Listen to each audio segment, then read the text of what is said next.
Good morning. Once again, ꯑꯩꯈꯣꯏ ꯀꯩꯅꯣ ꯇꯧꯔꯦ. ꯅꯨꯡ ꯅꯤꯅꯤꯃꯨꯛ ꯂꯦꯞꯄꯨꯔ ꯃꯇꯨꯡꯗ ꯑꯩꯈꯣꯏ ꯑꯃꯨꯛ ꯂꯥꯛꯑꯦ ꯉꯁꯤ. ꯑꯗꯨꯅ ꯉꯁꯤꯁꯤꯗꯤ ꯑꯩꯈꯣꯏꯒꯤ ꯀꯩꯅꯣꯁꯤ ꯑꯩꯈꯣꯏꯅ ꯇꯧꯒꯗꯣꯏꯕ ꯔꯤꯗꯤꯡ ꯀꯝꯄ꯭ꯔꯦꯟꯁꯟꯁꯤ ꯈꯤꯇꯪ ꯀꯩꯅꯣ ꯑꯣꯏꯕ ꯍꯥꯏꯇꯥꯔꯦꯀꯣ, ꯍꯥꯏꯌꯔ ꯂꯦꯚꯦꯜ ꯑꯣꯏꯕ ꯍꯥꯏꯇꯥꯔꯦ. ꯄꯥꯕꯗ ꯈꯤꯇꯪ ꯀꯩꯅꯣ ꯇꯧꯗꯦ ꯍꯥꯏꯇꯥꯔꯦ, ꯂꯥꯏꯕ ꯑꯣꯏꯗꯦ ꯍꯥꯏꯇꯥꯔꯦꯀꯣ. ꯑꯗꯣ ꯍꯥꯏꯔꯤꯕ ꯑꯩꯈꯣꯏꯒꯤ ꯔꯤꯗꯤꯡ ꯀꯝꯄ꯭ꯔꯦꯟꯁꯟꯁꯤ ꯀꯗꯥꯏꯗꯒꯤ ꯂꯧꯊꯣꯔꯛꯄꯅꯣꯗꯣ ꯑꯩ ꯈꯤꯇꯪ ꯍꯥꯏꯖꯒꯦ. ꯁꯤꯒꯤ ꯂꯥꯏꯔꯤꯛ the story of philosophy by Will Durant ꯀꯣ ꯍꯥꯏꯔꯤꯕ ꯂꯥꯏꯔꯤꯛꯁꯤꯗꯒꯤ ꯂꯧꯊꯣꯔꯛꯄꯅꯤ. ꯃꯁꯤꯒꯤ ꯂꯥꯏꯔꯤꯛꯁꯤ ꯌꯥꯝ ꯂꯤꯔꯕ ꯂꯥꯏꯔꯤꯛꯅꯤ. 1926ꯇ ꯏꯔꯝꯕ ꯂꯥꯏꯔꯤꯛꯅꯤ. ꯅꯥꯎ ꯏꯠꯁ ꯑꯣꯜꯃꯣꯁ 99 years ꯁꯨꯔꯦꯀꯣ. ꯑꯗꯨꯕꯨ ꯌꯥꯝ ꯊꯤꯅ ꯀꯩꯅꯣ ꯇꯧꯋꯦ ꯍꯥꯏꯇꯥꯔꯦ, ꯄꯥꯕꯗ ꯌꯥꯝꯅ ꯅꯨꯡꯉꯥꯏꯕ ꯑꯃꯗꯤ ꯑꯩꯈꯣꯏꯒꯤ ꯐꯤꯂꯣꯁꯣꯐꯔ ꯃꯌꯥꯝꯒꯤ ꯋꯥꯔꯤ ꯃꯌꯥꯝꯁꯦ ꯌꯥꯎꯋꯦ ꯍꯥꯏꯇꯥꯔꯦ ꯁꯤꯒꯤ ꯂꯥꯏꯔꯤꯛꯁꯤꯗ. ꯁꯣ ꯃꯁꯤ ꯑꯩꯅ ꯀꯩꯅꯣ ꯇꯧꯔꯤꯉꯩꯗ ꯀ꯭ꯂꯥꯁ 11-12 ꯀꯥꯔꯤꯉꯩꯗ ꯊꯦꯡꯅꯈꯤꯕꯅꯤ. ꯑꯗꯨꯗ ꯃꯇꯦꯛ ꯑꯃꯈꯛꯇꯅꯤ ꯑꯩꯅ ꯄꯥꯈꯤꯕꯗꯤ. ꯑꯗꯨ ꯌꯥꯝꯅ ꯅꯨꯡꯉꯥꯏꯕꯗꯒꯤ ꯑꯩꯅ ꯑꯃꯨꯛ ꯔꯤꯗ ꯇꯧꯔꯦ ꯍꯥꯏꯇꯥꯔꯦ 2007-8 ꯑꯗꯥꯏꯗꯀꯣ. ꯑꯗꯨꯗꯤ ꯑꯦꯟ ꯗꯦꯟ ꯂꯦꯇꯔ ꯑꯣꯟ ꯀꯣꯟꯅ ꯑꯃꯨꯛ ꯍꯟꯗꯛꯇꯁꯨ ꯑꯃꯨꯛ ꯔꯤꯗ ꯇꯧꯔꯦ. ꯌꯥꯝꯅ ꯅꯨꯡꯉꯥꯏ. ꯑꯗꯩ ꯏꯪꯂꯤꯁꯁꯨ ꯌꯥꯝ ꯐꯖꯩ ꯃꯥꯅ ꯏꯔꯤꯕ ꯏꯪꯂꯤꯁꯁꯦꯀꯣ. ꯍꯧꯖꯤꯛ ꯁꯤꯒꯤ ꯂꯥꯏꯔꯤꯛ ꯑꯁꯤꯗ ꯉꯁꯥꯏꯒꯤ ꯑꯐꯥꯎꯕ ꯐꯤꯂꯣꯁꯣꯐꯔ ꯁꯤꯗ ꯄꯜꯂꯤꯕ ꯑꯦꯔꯤꯁꯇꯣꯇꯜ, ꯑꯗꯒꯤ ꯋꯤꯂꯤꯌꯝ ꯖꯦꯝꯁ, ꯐ꯭ꯔꯦꯗꯔꯤꯛ ꯅꯤꯠꯖꯦ, ꯅꯠꯇ꯭ꯔꯥ, ꯕꯔꯇ꯭ꯔꯟ ꯔꯁꯦꯜ ꯂꯣꯏ ꯌꯥꯎꯔꯦ, ꯚꯣꯜꯇꯦꯔ, ꯁꯥꯟꯇꯥꯌꯥꯅꯥ ꯀꯣ. ꯁꯤ ꯃꯌꯥꯝꯁꯤꯒꯤ ꯃꯥꯒꯤ ꯁꯣꯔꯠ ꯀꯩꯅꯣ ꯍꯥꯏꯇꯥꯔꯦ, ꯌꯥꯝꯅ ꯇꯦꯟꯅ ꯁꯝꯃꯔꯥꯏꯖ ꯑꯣꯏꯅ ꯏꯕ ꯍꯥꯏꯇꯥꯔꯦ ꯃꯣꯏꯒꯤ ꯊꯣꯠꯁ ꯃꯌꯥꯝꯗꯣ ꯑꯗꯨꯒꯤ ꯃꯇꯥꯡꯗ ꯏꯔꯝꯕ ꯂꯥꯏꯔꯤꯛꯅꯤ. ꯁꯤ ꯀꯅꯥꯅ ꯏꯔꯝꯕꯅꯣ ꯍꯥꯏꯕ ꯃꯇꯝꯗ ꯋꯤꯜ ꯗꯨꯔꯦꯟ ꯀꯧꯕ ꯑꯅꯗꯔ ꯃꯣꯗꯔꯟ ꯗꯦ ꯐꯤꯂꯣꯁꯣꯐꯔ ꯑꯃꯅ 1926ꯇ ꯏꯔꯝꯕꯅꯦꯕꯀꯣ. ꯍꯥꯏꯔꯤꯕ ꯋꯤꯜ ꯗꯨꯔꯦꯟꯁꯤ ꯃꯥꯒꯤ ꯀꯩꯅꯣꯁꯤ ꯁꯤ ꯂꯩꯔꯦ, ꯈꯤꯇꯪꯗꯤ ꯄꯤꯛꯑꯦ.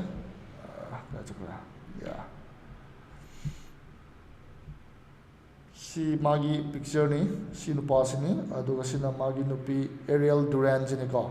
ꯃꯕꯥꯅꯤꯁꯤ ꯀꯩꯅꯣꯅꯤ, ꯕꯣꯠ ꯍꯤꯁꯇꯣꯔꯤꯌꯟ ꯑꯦꯟ ꯔꯤꯁꯔꯆꯔꯅꯤ.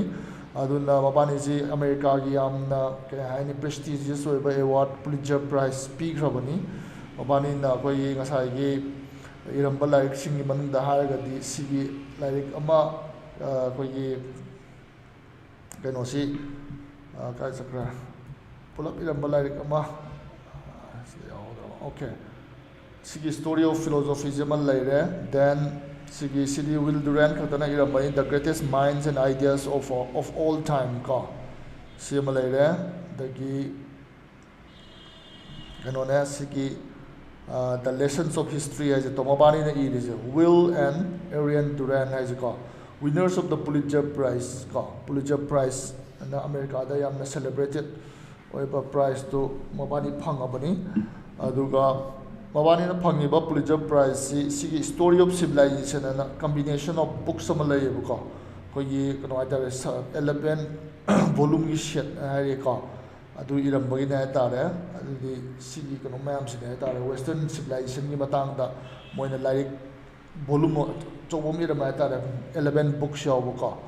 ꯑꯗꯨꯒꯤꯗꯃꯛꯇ ꯃꯕꯥꯅꯤꯁꯦ ꯄꯨꯂꯤꯠꯖꯔ ꯄ꯭ꯔꯥꯏꯖ ꯄꯤꯈ꯭ꯔꯕꯅꯦ ꯍꯥꯏꯇꯥꯔꯦ. ꯂꯣꯏ ꯌꯥꯎꯔꯦ ꯑꯩꯈꯣꯏꯅ ꯋꯦꯁꯇꯔꯟ ꯁꯤꯚꯤꯂꯥꯏꯖꯦꯁꯟꯒꯤ ꯑꯩꯈꯣꯏꯅ ꯊꯥꯏꯅ ꯇꯝꯃꯛꯈꯤꯕ ꯃꯌꯥꯝꯗꯨ ꯅꯠꯇ꯭ꯔꯥ. ꯏꯁꯄꯤꯁꯤꯌꯦꯜꯂꯤ ꯁꯤꯒꯤ ꯂꯥꯏꯔꯤꯛꯁꯦ, ꯁꯤꯒꯤ ꯚꯣꯂꯨꯝ ꯊꯤꯛ ꯉꯁꯥꯏꯒꯤ 11 ꯕꯨꯛ ꯚꯣꯂꯨꯝꯗꯨꯒꯤ ꯁꯤꯒꯤ ꯔꯣꯁꯣ ꯑꯦꯟ ꯔꯤꯚꯣꯂꯨꯁꯟ ꯍꯥꯏꯕꯁꯦꯀꯣ, ꯐ꯭ꯔꯦꯟꯁ ꯔꯤꯚꯣꯂꯨꯁꯟꯒꯤ ꯃꯇꯥꯡꯗ ꯁꯤꯒꯤ ꯂꯥꯏꯔꯤꯛꯁꯤꯗ ꯐꯪꯈꯤꯕꯅꯦ ꯍꯥꯏꯇꯥꯔꯦ ꯄꯨꯂꯤꯠꯖꯔ ꯄ꯭ꯔꯥꯏꯖꯁꯦꯀꯣ. ꯔꯥꯏꯠ. ꯁꯣ ꯌꯥꯔꯦ. ꯑꯗꯣ ꯉꯁꯤ ꯄꯥꯗꯣꯏꯕ ꯂꯥꯏꯔꯤꯛꯁꯦ ꯉꯁꯥꯏꯒꯤ ꯁꯤꯒꯤ ꯂꯥꯏꯔꯤꯛꯁꯤꯗꯒꯤ ꯂꯧꯊꯣꯔꯛꯄꯅꯦꯕ, ꯗ ꯁ꯭ꯇꯣꯔꯤ ꯑꯣꯐ ꯐꯤꯂꯣꯁꯣꯐꯤ ꯀꯣ. ꯁꯤꯗ ꯃꯥꯅ ꯏꯟꯇ꯭ꯔꯗꯛꯁꯟ ꯑꯃ ꯄꯤꯌꯦꯕ, ꯉꯁꯥꯏꯒꯤ ꯃꯤꯁꯤꯡꯗꯨꯒꯤ ꯐꯤꯂꯣꯁꯣꯐꯔꯁꯤꯡꯗꯨꯒꯤ ꯃꯥꯒꯤ ꯂꯥꯏꯐ ꯍꯤꯁꯇ꯭ꯔꯤꯗꯨ, ꯑꯗꯩ ꯃꯣꯏꯒꯤ ꯊꯣꯠꯁꯤꯡꯗꯣ ꯍꯧꯗ꯭ꯔꯤꯉꯩꯗ ꯃꯥꯅ ꯐꯤꯂꯣꯁꯣꯐꯤꯒꯤ ꯀꯥꯟꯅꯕ ꯍꯥꯏꯇꯥꯔꯦꯀꯣ. ꯑꯗꯨꯒꯤ ꯃꯇꯥꯡꯗ ꯉꯁꯥꯏ ꯂꯥꯏꯔꯤꯛꯇꯨꯒꯤ ꯃꯥꯒꯤ ꯏꯟꯇ꯭ꯔꯗꯛꯁꯟ ꯑꯣꯏꯅ ꯏꯔꯝꯕ ꯄꯥꯔꯠꯅꯦ ꯍꯥꯏꯇꯥꯔꯦ ꯑꯩꯈꯣꯏꯅ ꯇꯧꯗꯣꯏꯁꯦ. ꯁꯣ ꯍꯧꯔꯁꯤ. ꯁꯤꯒꯤ ꯇꯦꯛꯁꯁꯤ ꯉꯔꯥꯡꯁꯦ ꯒꯨꯒꯜꯗ ꯊꯤꯕꯗ ꯌꯥꯝ ꯋꯥꯅ ꯊꯣꯛꯑꯦꯀꯣ. ꯑꯗꯨꯅ ꯃꯥꯒꯤ ꯌꯥꯝ ꯂꯤꯕ ꯂꯥꯏꯔꯤꯛꯅꯤꯅ ꯉꯁꯥꯏ ꯀꯩꯅꯣꯁꯦ ꯍꯦꯛꯇ ꯐꯪꯗꯦ ꯍꯥꯏꯇꯥꯔꯦ. ꯑꯗꯨꯝ ꯑꯣꯏꯅꯃꯛ ꯐꯪꯉꯒꯁꯨ ꯃꯥꯒꯤ ꯀꯩꯅꯣ ꯇꯧꯕꯁꯦ, ꯃꯥꯒꯤ PDF ꯁꯤ ꯀꯟꯇ꯭ꯔꯣꯜ ꯇꯧꯕꯗ ꯈꯤꯇꯪ ꯋꯥꯏꯀꯣ. ꯑꯗꯨꯏꯁꯨ ꯑꯗꯨꯝ ꯑꯩ ꯇꯞꯅ ꯑꯗꯨꯝ ꯀꯩꯅꯣ ꯇꯧꯔꯛꯀꯦ. ꯄꯥꯕꯗ ꯈꯤꯇꯪꯗꯤ ꯀꯩꯅꯣ ꯇꯧꯋꯦ, ꯂꯨꯏ ꯍꯥꯏꯇꯥꯔꯦ ꯁꯦꯡꯅ ꯍꯥꯏꯔꯕꯗ. ꯀꯩꯒꯤꯅꯣꯗ ꯐꯤꯂꯣꯁꯣꯐꯤ ꯑꯁꯤꯗꯤ ꯌꯥꯝꯅ ꯀꯩꯅꯣ ꯏꯟꯇꯔꯄ꯭ꯔꯤꯇꯦꯁꯟꯗꯣ ꯃꯈꯜ ꯃꯈꯜ ꯇꯧꯕ ꯌꯥꯕꯅꯤꯅꯕ. ꯑꯗꯨꯅ ꯑꯗꯨꯝ ꯀꯩ ꯍꯥꯏꯅꯤ, ꯑꯣꯖꯥꯅꯁꯨ ꯌꯥꯝꯅ ꯀꯩꯅꯣ ꯇꯧꯅ ꯍꯥꯏꯇꯥꯔꯦ, ꯑꯦꯛꯖꯦꯛꯂꯤ ꯉꯁꯥꯏ ꯔꯥꯏꯇꯔꯁꯤꯅ ꯍꯥꯏꯔꯤꯕꯃꯛꯁꯤ hanba ngamdabasu yai adu moina mak ai try tauge aigi level da aina khangjabada hai tare ko yengasi.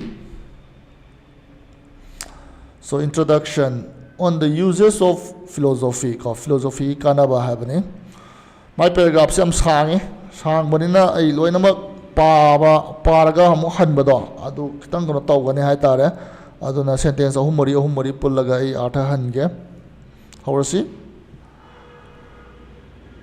There is a pleasure in philosophy and a lure even in the mirages of metaphysics, which every student feels until the coarse necessities of physical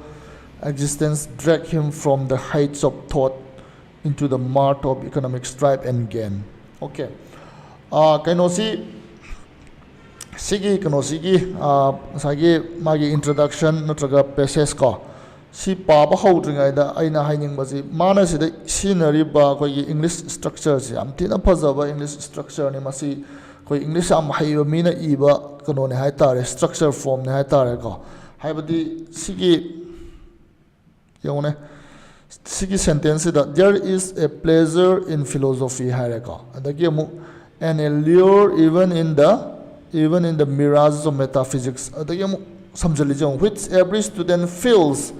until the coarse necessities of physical existence drag him from the heights of thought into the mart of economic strife and gain. So the mana sinaiba construction si complex sentence ni aduga ngasai wahi adagi mana kana tawriba styles yam tina phajaba style ne tare ko si yamna lai am haiba English amna haiba mina iba kano ne tare style ne tare mana idiba kano se English ki styles.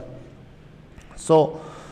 first mana hai si sagi philosophy. What is philosophy? Philosophy is a kaino hai matamda koina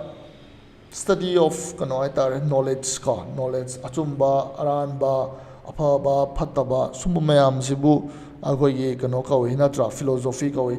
koi masi philosophy si kadai dagi lakpano hai matamda phil hai word amaga Sophie hai amaga Sophie sina ngasai knowledge to idineba natra aduga phil like the love a lover of knowledge natra it is a lover of knowledge ni philosopher hai natra. So see knowledge ki maram da study tawbase akhoi je loina pami amadi nungai hai bane but there is a pleasure in philosophy ko achumaran khangingba aphabana karambana phattabana karambana what is a good life what is a bad life ko sumbosi mi khudimok masi kano se lay apamba se koi nungai ba hai tare philosophy study tawbase ko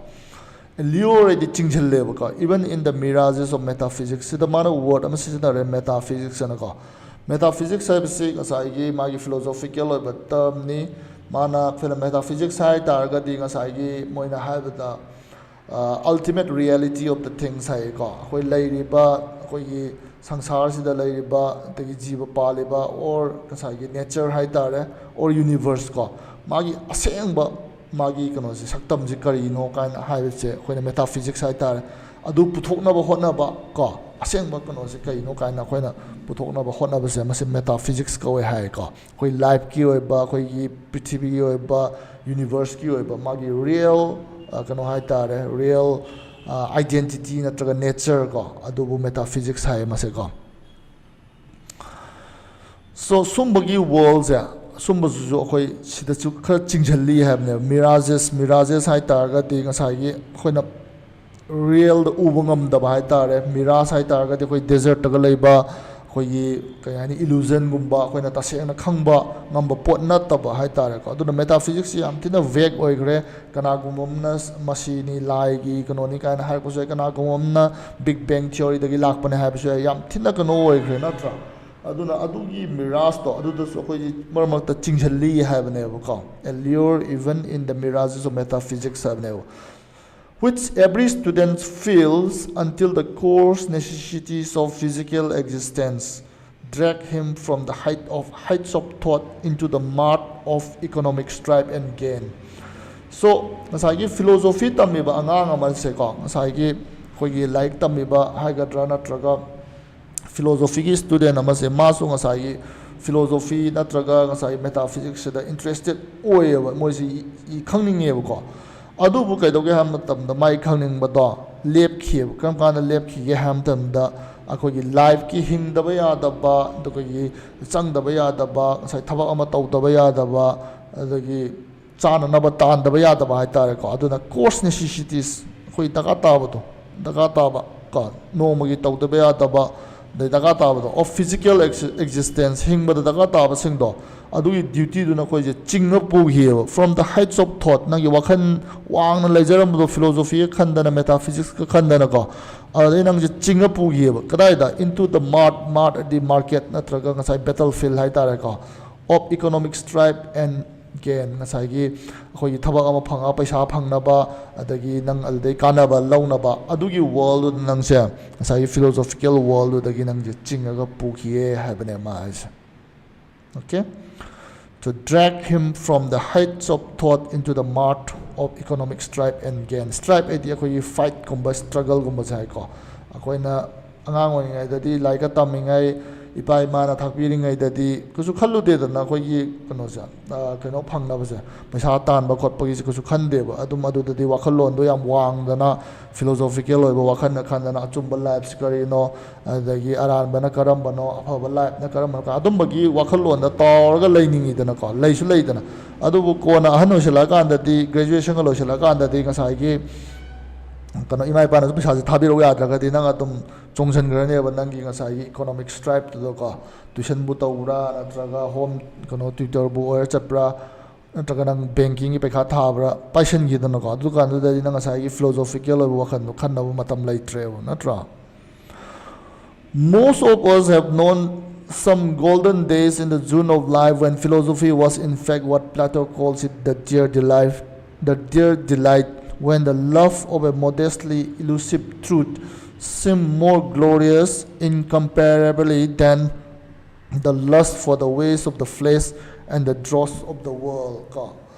so ꯑꯩꯈꯣꯏꯒꯤ ꯂꯥꯏꯐꯀꯤ ꯌꯥꯝ ꯅꯨꯡꯉꯥꯏꯕ ꯃꯇꯝ ꯍꯥꯏꯅꯤ June of ꯂꯥꯏꯐꯁꯦ ꯀꯣ ꯖꯨꯟꯁꯤ ꯀꯩꯒꯤꯅꯣ ꯃꯣꯏꯅ ꯅꯨꯡꯉꯥꯏꯕ ꯃꯇꯝ ꯍꯥꯏꯔꯤꯁꯦ ꯀꯩꯒꯤꯅꯣ ꯍꯥꯏꯕ ꯃꯇꯝꯗ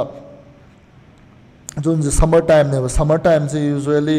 ꯃꯤ ꯑꯃꯒꯤ ꯂꯥꯏꯐꯇ ꯅꯨꯡꯉꯥꯏꯒꯜꯂꯦ ꯍꯥꯏꯇꯥꯔꯦꯀꯣ ꯑꯗꯨꯅ ꯄꯨꯟꯁꯤꯒꯤ ꯖꯨꯟꯗ ꯍꯥꯏꯕꯗꯤ ꯉꯁꯥꯏꯒꯤ ꯅꯪꯒꯤ ꯅꯨꯡꯉꯥꯏꯔꯤꯉꯩ ꯃꯇꯝ ꯍꯥꯏꯇꯥꯔꯦꯀꯣ ꯏꯃꯥ ꯏꯄꯥꯅ ꯌꯣꯛꯄꯤꯔꯤꯉꯩ ꯃꯇꯝ ꯑꯗꯨꯗꯒꯤ ꯑꯩꯈꯣꯏꯗ ꯑꯋꯥꯠꯄ ꯂꯩꯇꯕ ꯃꯇꯝꯗ ꯐꯤꯂꯣꯁꯣꯐꯤꯁꯦ ꯑꯗꯨꯛꯀꯤ ꯃꯇꯤꯛ ꯅꯨꯡꯉꯥꯏꯑꯕ ꯑꯗꯨꯗꯤ ꯃꯁꯤꯁꯦ ꯄ꯭ꯂꯥꯇꯣꯅ ꯀꯩ ꯍꯥꯏꯅ ꯀꯧꯔꯝꯒꯦ ꯍꯥꯏꯕ ꯃꯇꯝꯗ ꯗꯦꯠ ꯗꯤꯌꯔ ꯗꯤꯂꯥꯏꯠ ꯑꯅ ꯍꯥꯏꯔꯝꯃꯦꯕ ꯅꯨꯡꯉꯥꯏꯕ ꯅꯨꯡꯁꯤꯕ ꯑꯗꯨꯒꯨꯝꯕ ꯄꯣꯠꯅꯦꯅꯀꯣ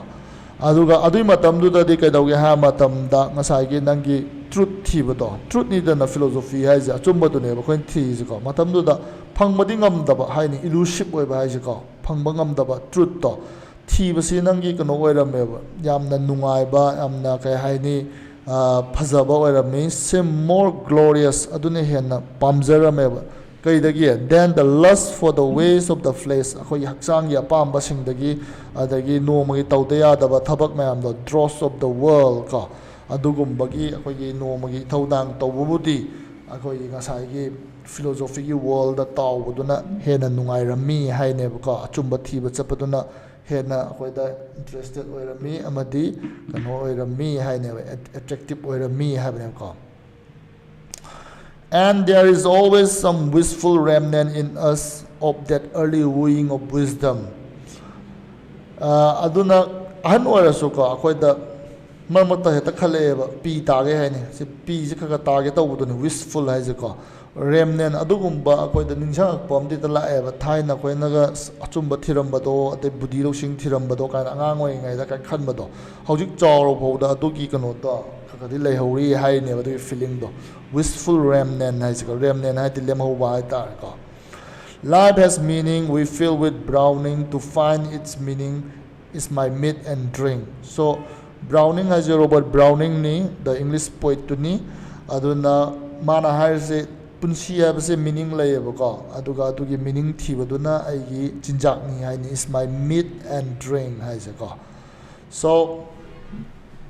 ꯉꯁꯥꯏꯒꯤ ꯀꯩꯅꯣꯗꯣ ꯑꯩꯈꯣꯏꯒꯤ ꯐꯤꯂꯣꯁꯣꯐꯤꯀꯦꯜ ꯋꯥꯔꯜꯗ ꯇꯥꯎꯕꯒꯤ ꯅꯨꯡꯉꯥꯏꯕꯁꯨ ꯂꯩ ꯍꯥꯏꯕꯅꯦꯕ ꯅꯠꯇ꯭ꯔꯥ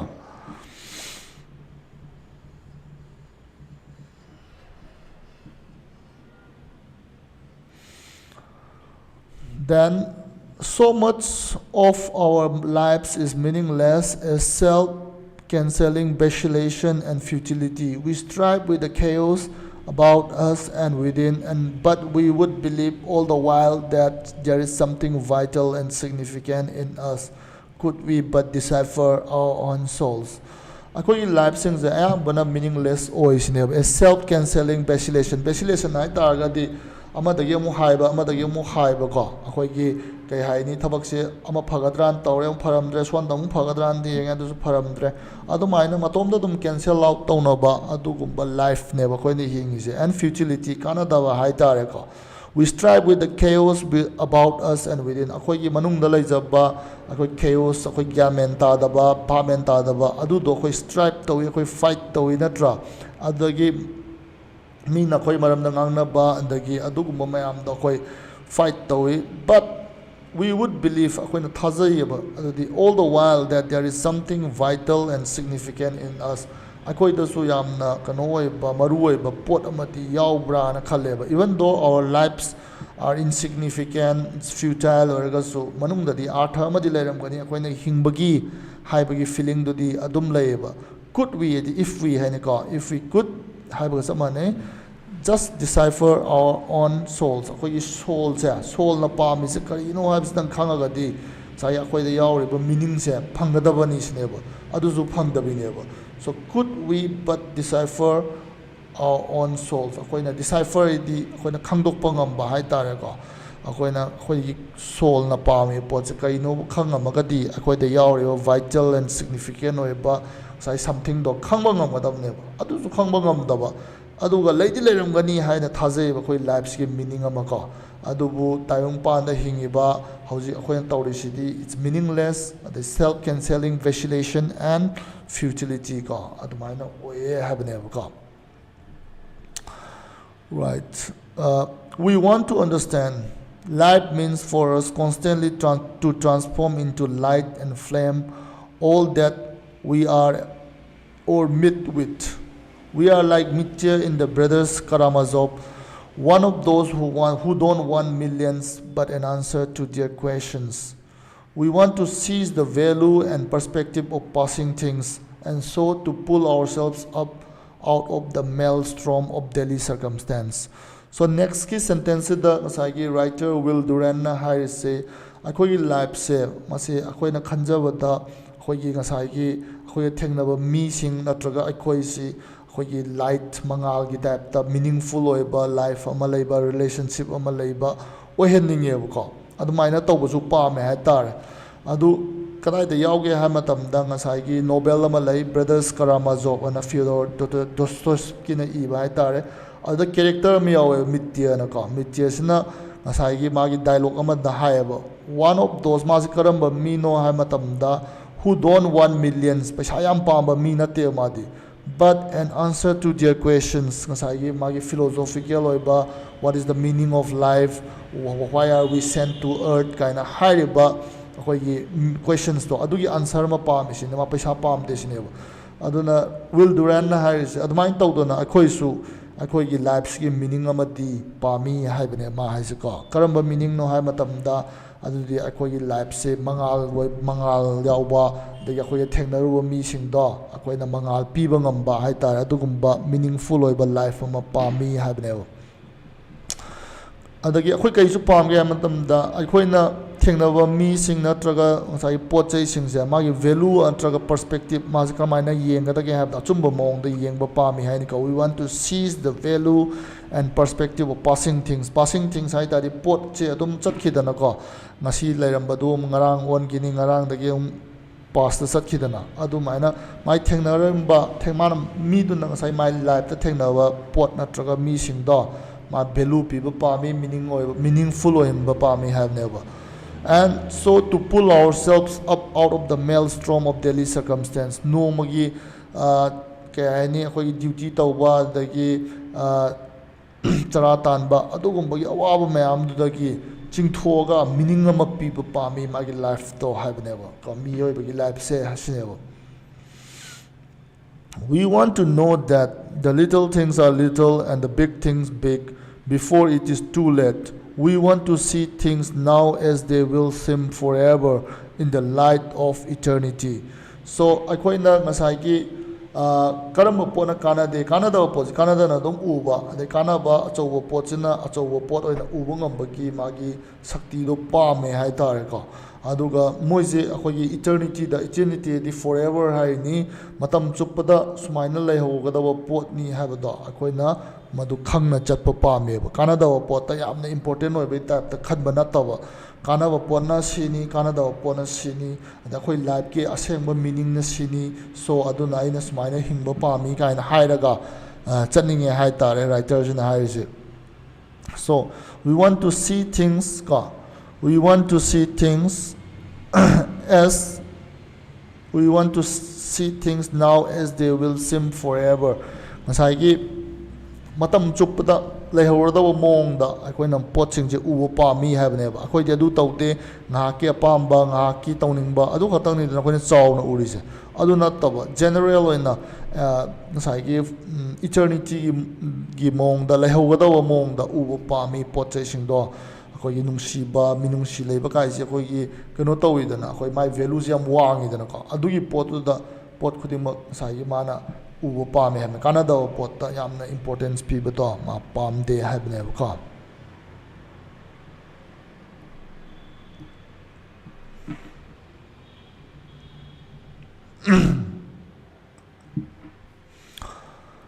then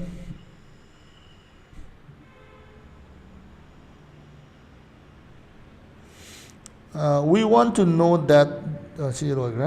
we want to learn to laugh in the face of the inevitable, to smile even at the looming of death. So inevitable is the sungsoi soidana thoklagadaba haitare ko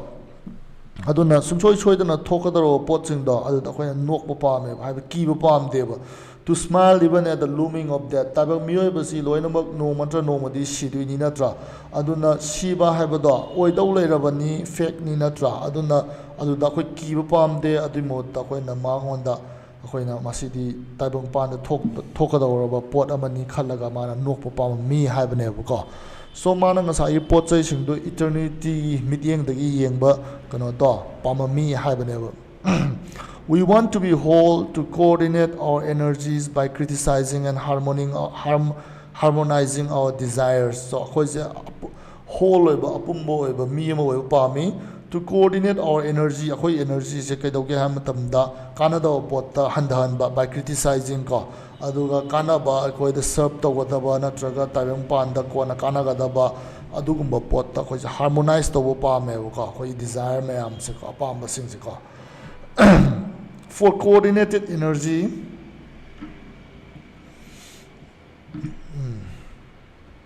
yam nuaite si PDF sing sa haibudune saye magi keno si kalon chale no khangdaw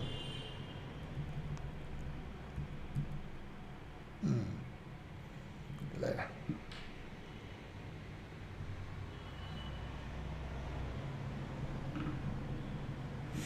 for coordinated energy akhoi energy si tasanba ngamba natra coordinate tohonba that means ma haining is ngasai gi akhoi da yauriba energy kana da pot sinaroi si akhoi da tasena kana ga da ba pot da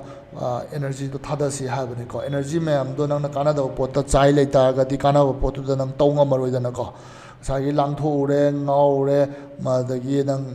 kono mayam to ure aduga halaga nang paikha gi lai pa gi adu sungam de na ko dang kan nang ware nang energy dong sai dissipated tau thore natra aduna coordinated energy mayam se coordinate tau ma changi sine is the last word in ethics and politics ko akoina ethics samadi politics ki matang da khwaidagi phaba se kari no hai matam da coordinated energy sine ko ethics mana se ethics policy another philosophical kanone word ni ethics hai ta gati akoigi aphaba hai ta society da aphaba kano se moral oiba haitare moral amati afaba oiba adugi chanabi practice tu ethics koi ko adagi politics ti khange khoi society ma kamaina run tawgatagi have the social organization semba du buni politics size adugi study du buni natra and perhaps in logic and metaphysics too. Logic hagana magi ngasai maram chana tauba hai tare ko logical conclusion kaina haibuto ko aduna logic amadi metaphysics hai the ultimate reality of the things ngasai hai gre hoboda adugumba mayam do aduda ngasai coordinated energy se changi haibane man hai ko ko energy se mangaloi dabani energy si phajana tasallaga sinagadabani sine aduna khwaidagi phaba oigani haibane ko. Right. To be a philosopher, said Thoreau is a Henry David Thoreau, is not merely to have subtle thoughts, nor even to found a school, but so to love wisdom as to live according to its dictates a life of simplicity, independence, magnanimity, and trust. So Henry David Thoreau na kaya haram gya hamatam da philosopher ama oiba haibasa akhoi wakhal wangbado adu khata natteba natraga school of thought ama hawdombado natteba but to love wisdom as to live ka akhoi buddhi loksing adagi wisdom ase nungsiba mi do adubune philosopher haise aduga hingadabani karamba life ama hingba moina philosopher sina asai a life of simplicity samba independence mingon the depend tawdaba magnanimity the thamoi chawba and trust thazaba mangandaba adugumba mi ama doka adumaina hingba mi adubu philosopher ni sineba knowledge pamadabani aduga yamna chamba life ama hingadabani sinema haisiko. We may be sure that if we can but find wisdom, all things else will be added unto us. Seek ye first the good things of the mind, Bacon admonishes us, and the rest will either be supplied or its loss will not be felt. Truth will not make us rich, but it will make us free. So, karigumba akoina knowledge natraga wisdom ji tanaragadi atopa pot chai akoi material things mayam dusu matomda tum akoida akoi life ta add on toksalakani hapsalakani habneba. Aduna Francis Bacon, another philosopher, na kay haram ge habu matamda nang ahan bada nang gi mind gi aphabasing do adu hana thiu haine seek ye first yes is all English ne ka you haine you seek first habne natra. So seek ye first the good things of the mind wakalon gi aphaba wakalon sing do adu hana thiu habne ka and the rest will either be supplied aduga topa daga taba nang material needs physical needs adugumba mayam do aduti kona pirakani habne mental kano to hana thiu habne mental good to hana thiu habne ka aduga its loss kaigumba the pirakta poching to di adugi awat podo nang flower roy that means daga ta da pot in onda lakta poching to disneba aduna wakal bu hana phajana khallaga ti nangwanda kana ba pot mayam do akoi life ama hingba da changba pot mayam physical things mayam do adu suma tomda lakani habne ba the lakta ba sing to di nang adu awat podo power habneba. That means you are self-sufficient if your mind is good habneba or if you are thinking about the ideals of life natra. Truth will not make us rich ka achumbana koi bu paisa pahendabadi yai but it will make us free koi bu free di hen gani habneba ka am phajai magi line je.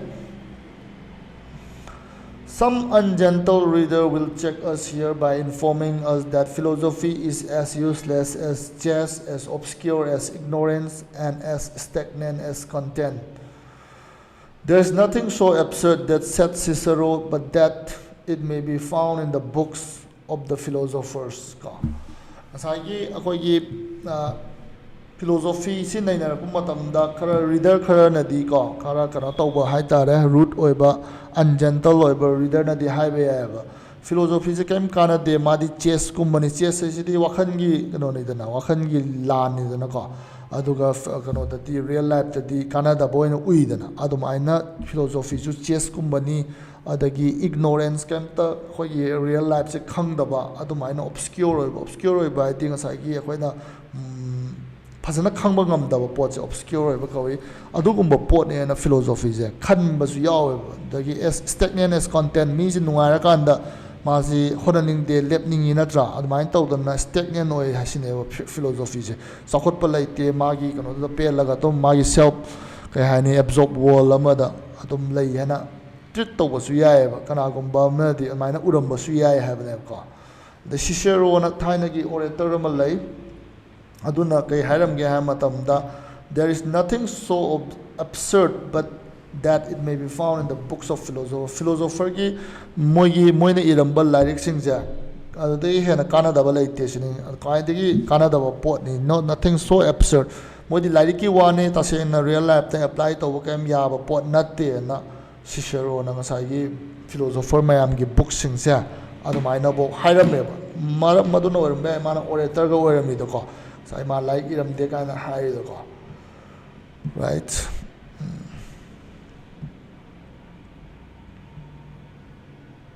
So sina counter argument ni philosophy gi patte hai bagi mi sing do aduna hairam badu mana hai ne ba yengasi doubtless some philosophers have had all sorts of wisdom except common sense, and many a philosophic flight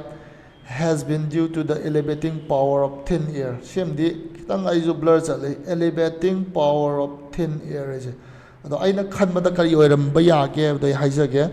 hoi masai will Durant have chumme philosopher khara di kaidauge ham tam da moi gi wakhalon je atogi mate wangre adudi common sense yaudre habne ba aduna real life ta applicable oidre practical oidre sineba adudi chumme ba aduna Cicero na ga high report to natraga sai gi ungentle reader na hai do loina mak ata kano mi philosopher loina mak ki oidraga su khara madadi moina hai do pan ba ya e habne ba and many a philosophic flight has been due to the elevating power of thin air. Sida mana hiding is a go kitang di complicated area adu aina khanbada hai tare akoi gi philosopher khara na magi wakhalon si yam wang ki ba yawe bo adu di sai gi mana hiding iba pot na mana khali wakhan do akoi real life ta applicable oi da ba hai tare ko common sense yaw da bo oi bo masi kai gi no kai gi oi no admaina moina kai gi admaina yam wang ma wakhan no khali no hai matam da moi gi wakhalon ja thin air gi type da paira chakre habne wakhan na ta khallabani na ngasai practical difficulties me am do udrabani na wakhal de loina mak lai da na ko adumaina sum kano to elevate to ba admaina wakhan do yam wang na khan gi badagi ngasai gi my reality du ga samna da ba down to earth oirak ta badagi ngasai gi Cicero natraga atopa sai gi ungentle reader du na madu kanada bani philosophy se na haibani cinema haiji ko aduni mana thin air ai je wakhan du sai gi practical kano du yaw da ba practical thoughts me am do kano du da ma gi wakhalon du da kano pushalak ta ba gi ne hai ta ga problems me am difficulties me am da du pushal ma ga di heavy oi du ne ba sai mai wakhan do du ga yam thina wana pai khat la moi da ni sine ma hai ji ko but masai gi best attempt ni I don't know what he really means here go ta se na khang de ta shi gi part sem de. Let us resolve on this voyage of ours to put in only at the ports of light to keep out of the muddy streams of metaphysics and the many sounding seas of theological dispute. So, as I will Durant na kay haigem tam da philosopher khara di wakhan do yam thina wang re akhoi ga chanadre aduna adui pot to adu do hojik adum aine haijari sini adui pot di to se ba thado se ba adu am yam wang raga akhoi gi taibang pan da kana da ba philosophy du di akhoi adu di discuss to ro si adu to se ba ka adui mohutta akhoi ta seng na sina ba ya ba akhoi light manga loi be ya ba adu gum badang oina khanara si haina decide to si haini ka let us resolve on this voyage of our si attempt ne ba mana sai philosophy like ama I ni na ko adugi magi journey du da hai tare adu da tau dis kai na ham tam da to put in the hapakane ba only at the ports of light ko ta seng na ko da kana ba ya ba hai ni to put in only at the ports of light manga lai ba mafam se dum kanai da na ko koi life ta adu na adu gum da ngoin tawr se to keep out tawroi se of the muddy stream hai ta ga di someone aba khoi turian macha gum ba hai tare of metaphysics yam thina khoi confusing oiba dagi mariyana ningai oiba debatable oiba adugumba pot neba adugumba kano sing do yamna chamamna ba nei ba hai tare adugumba topic sing du dia khoi discuss tawroi si hain to keep out and the many sounding seas of theological dispute ka la gi matang da yana da ba adagi yamna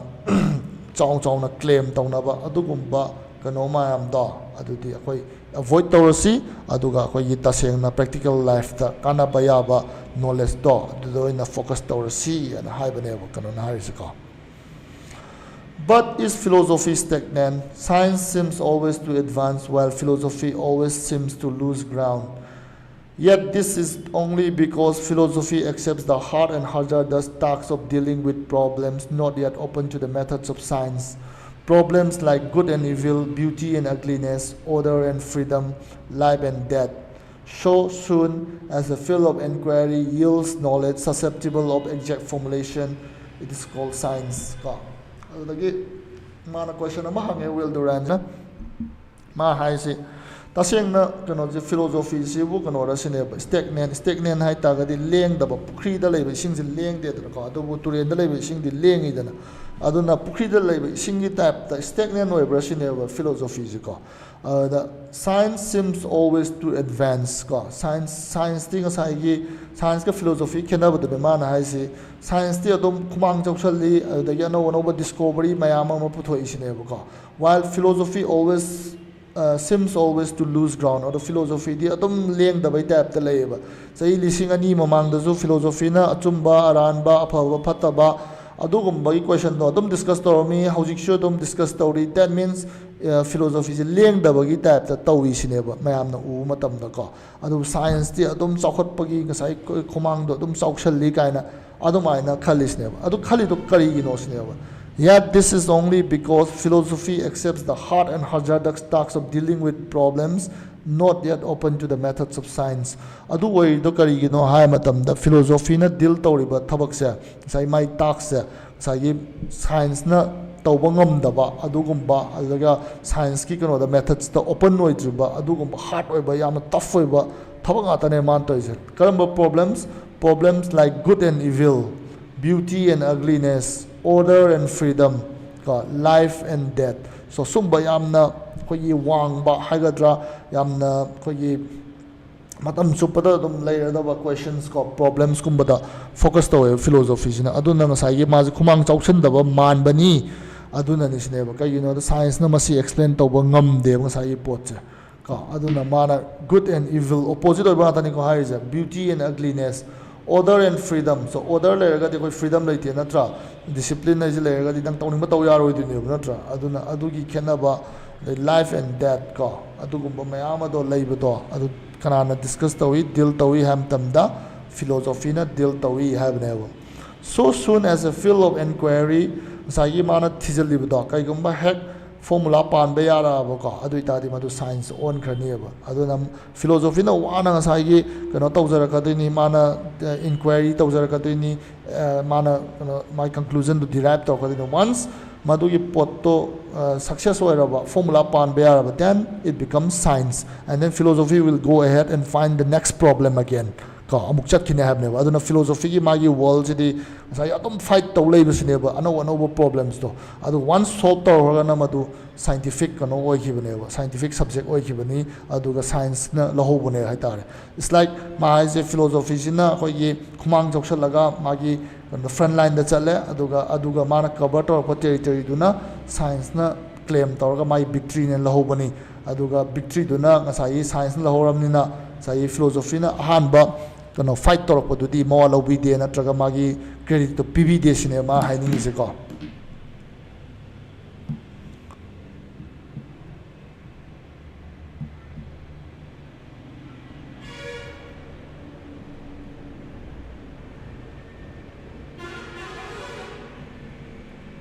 Yeah.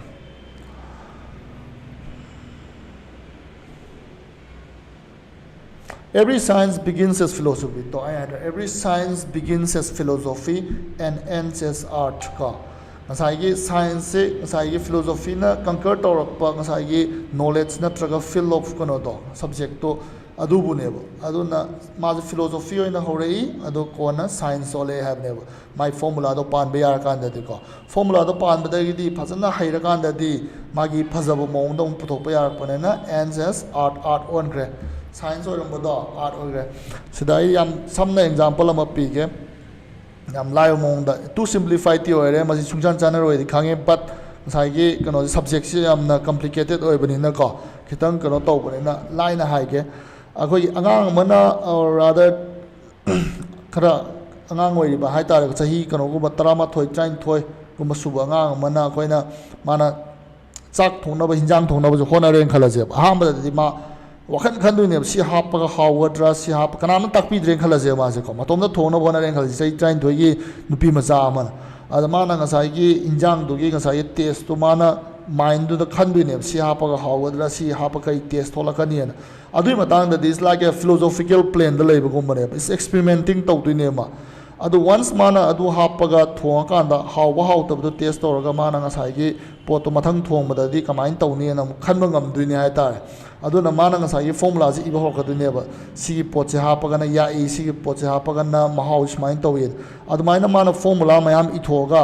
ꯃꯥꯅ ꯈꯪꯉꯛꯑꯒꯗꯤ ꯃꯥ ꯃꯊꯪ ꯊꯣꯡꯕꯗꯗꯤ ꯍꯥꯎꯔꯅꯦꯕ ꯑꯗꯨꯀꯥꯟꯗꯨꯗꯗꯤ ꯉꯁꯥꯏꯒꯤ ꯃꯥꯒꯤ ꯑꯍꯥꯟꯕꯒꯤ blind ꯄꯪꯅ ꯈꯜꯂꯝꯕ ꯄꯣꯠꯇꯣ ꯋꯥꯈꯜ ꯌꯥꯝ ꯈꯜꯂꯝꯕ ꯄꯣꯠꯇꯣ ꯑꯦꯛꯁꯄꯦꯔꯤꯃꯦꯟ ꯇꯧꯔꯒ ꯃꯥꯅ ꯐꯦꯛꯁ ꯂꯣꯝꯗ ꯉꯁꯥꯏꯒꯤ ꯐꯣꯔꯃꯨꯂꯥꯗꯣ ꯄꯥꯟꯕ ꯌꯥꯔꯒꯗꯤ ꯐꯤꯂꯣꯁꯣꯐꯤꯀꯦꯜ ꯑꯣꯏꯔꯝꯕꯗꯨꯒꯤ ꯁꯥꯏꯟꯇꯤꯐꯤꯛ ꯑꯣꯏꯔꯛꯀꯗꯣꯏꯅꯦꯕ ꯅꯠꯇ꯭ꯔꯥ ꯑꯗꯨꯅ ꯁꯥꯏꯟꯁ ꯑꯣꯜꯂꯛꯀꯗꯣꯏꯅꯦꯕ ꯃꯥꯒꯤ ꯐꯣꯔꯃꯨꯂꯥꯗꯣ ꯄꯥꯜꯂ ꯊꯣꯡꯉꯛꯑꯒꯗꯤ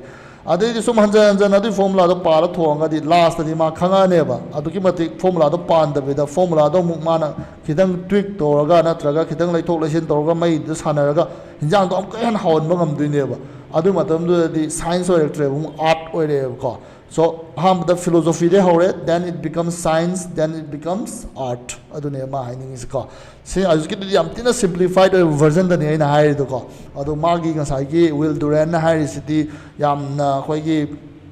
ꯀꯩ ꯍꯥꯏꯅꯤ ꯇꯥꯏꯕꯪ ꯃꯤꯑꯣꯏꯕꯅ ꯈꯨꯝꯕꯗ ꯋꯥꯕ ꯑꯟꯁꯔ ꯉꯥꯛꯇꯅꯦ ꯍꯥꯏꯇꯥꯔꯦ ꯃꯥꯅ ꯐꯤꯂꯣꯁꯣꯐꯤꯀꯦꯜ ꯄ꯭ꯂꯦꯟꯗ ꯂꯩꯔꯤꯁꯦ ꯂꯥꯏꯛ ꯒꯨꯗ ꯑꯦꯟ ꯏꯚꯤꯜ ꯑꯗꯩ beauty and ugliness order and freedom life and death ꯁꯤ ꯀꯣꯏꯁꯟꯁꯤꯒꯤ ꯑꯟꯁꯔꯗꯤ ꯃꯤ ꯈꯨꯗꯤꯡꯃꯛꯇ ꯑꯗꯨꯝ ꯍꯧꯖꯤꯛꯐꯥꯎ ꯑꯗꯨم ꯍꯪꯅꯔꯤꯕ ꯀꯣꯏꯁꯟ ꯉꯥꯛꯇꯅꯤ ꯅꯠꯇ꯭ꯔꯥ ꯑꯗꯨꯒꯨꯝꯕ ꯐꯤꯜ ꯑꯣꯏꯔꯒꯁꯨ ꯍꯧꯖꯤꯛꯀꯤ ꯑꯗꯨꯃꯥꯏꯅ ꯐꯤꯂꯣꯁꯣꯐꯤꯗꯨꯅ ꯍꯧꯕꯗꯗꯤ ꯕ꯭ꯂꯥꯏꯟ ꯁꯣꯠ ꯉꯥꯛꯇꯅꯦꯕ ꯇꯧꯗꯣꯏꯁꯦ ꯑꯦꯔꯔ ꯑꯦꯟ ꯗ ꯀꯩꯕ ꯇ꯭ꯔꯥꯏꯜ ꯑꯦꯟ ꯑꯦꯔꯔ ꯉꯥꯛꯇꯅꯦꯕ ꯑꯗꯨꯗꯒ ꯉꯁꯥꯏꯒꯤ ꯃꯥꯅ ꯋꯥꯈꯟꯗꯣ ꯈꯜꯂꯒ ꯇꯧꯔꯒ ꯉꯁꯥꯏꯒꯤ ꯐꯣꯔꯃꯨꯂꯥꯗꯣ ꯈꯔ ꯁꯦꯝꯕ ꯌꯥꯔꯛꯑꯒ ꯋꯥꯈꯟꯗꯣ ꯈꯔ ꯒ꯭ꯌꯥꯟ ꯇꯥꯔꯀꯥꯟꯗ ꯁꯥꯏꯟꯁ ꯑꯣꯜꯂꯛꯀꯗꯣꯏꯅꯦꯕ ꯑꯗꯨꯒꯤ ꯁꯥꯏꯟꯁꯇꯣ ꯑꯃꯨꯛ ꯃꯥꯅ ꯀꯨꯏꯅ ꯇꯧꯁꯜꯂꯛꯑꯀꯥꯟꯗꯗꯤ ꯁꯤꯗꯤ ꯁꯨꯃꯥꯏꯅ ꯇꯧꯔꯒꯅ ꯍꯦꯟꯅ ꯇꯥꯒꯅꯤꯅ ꯍꯥꯏꯔ ꯀꯥꯟꯗ ꯑꯥꯔꯠ ꯑꯣꯜꯂꯛꯀꯗꯣꯏꯅꯦꯕꯀꯣ ꯑꯗꯨꯅꯤ ꯃꯥꯅ ꯍꯥꯏꯔꯤꯁꯦ It arises in hypothesis. Hypothesis ꯍꯥꯏꯗꯤ theory-ꯗ ꯍꯧꯔꯦ and flows into achievement. ꯂꯥꯁꯇꯗꯤ achievement ꯐꯪꯉꯦ ꯅꯠꯇ꯭ꯔꯥ Philosophy is a hypothetical interpretation of the unknown as in metaphysics or of the inexactly known as in ethics or political philosophy. So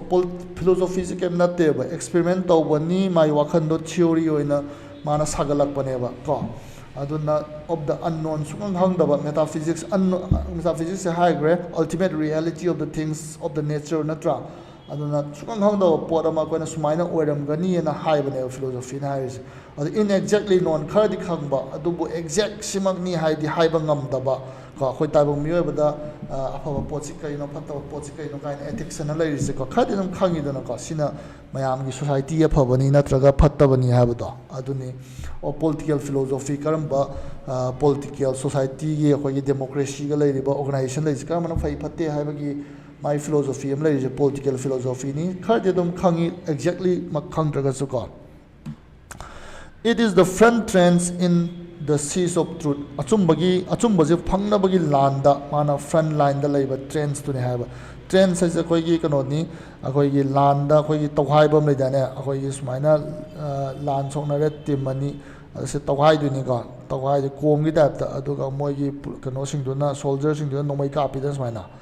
ꯑꯗꯨꯅ ꯃꯁꯤꯒꯤ ꯄꯣꯠꯁꯦ ꯁꯤ ꯇꯧꯈꯥꯏꯔꯤꯕ ꯄꯣꯠꯁꯦ ꯁꯤꯕꯨꯅꯦꯕ ꯃꯥꯅ trends ꯍꯥꯏꯁꯦꯀꯣ trends ꯍꯥꯏꯗꯤ front line-ꯗ ꯂꯩꯕ ꯃꯣꯏꯒꯤ ꯀꯩꯅꯣꯗꯨꯅꯤ ꯃꯣꯏꯒꯤ ꯄꯣꯖꯤꯁꯟꯗꯨꯅꯤ ꯍꯥꯏꯇꯥꯔꯦ ꯁꯣ ꯐꯤꯂꯣꯁꯣꯐꯤꯅ ꯑꯗꯨꯝ ꯐꯥꯏꯠ ꯇꯧꯋꯤ ꯏꯍꯥꯟ ꯍꯥꯟꯅ ꯍꯥꯏꯕꯅꯦꯕ ꯉꯁꯥꯏꯒꯤ ꯇ꯭ꯔꯨꯠꯁꯦ ꯊꯤꯕ ꯃꯇꯝꯗꯀꯣ Science is the captured territory. So science is the captured territory. Ngasa haigre philosophy na lawsalakpa ngasa magi jagado natra territory do aduna science oyobuneba. And behind it are those secure regions in which knowledge and art build our imperfect and ngasa lawsalakpa territory do ko adu kaidaroge hai matamda kanodu akhoi lawsalakanda ngasa knowledge ka art ka do amuk adu amuk fazana semgatpa yai build our imperfect and marvelous world to akoina ngasai philosophy na lausalakpa lamdo science na amu develop tor kanda art ole aduga ngasai gi akoi hauji hingnariba life se marvelous world se sumaina create tawbani sineba adu si marvelous world se kaidung du la amoeba until philosophy conquered mana kano torm daga different line do ngasai unknown territory uncharted territory do mana lausala amdraga di ngasi akoina nungai ba marvelous world art ki mong de hingi se songa momoy science na kadung du perfect to bonga momoy habeneba so philosophy is the first kano na the front line in our eternal quest for wisdom and truth ko duni ma harisi kan complicated oi sigi kano se passage ko but adum tawrabani na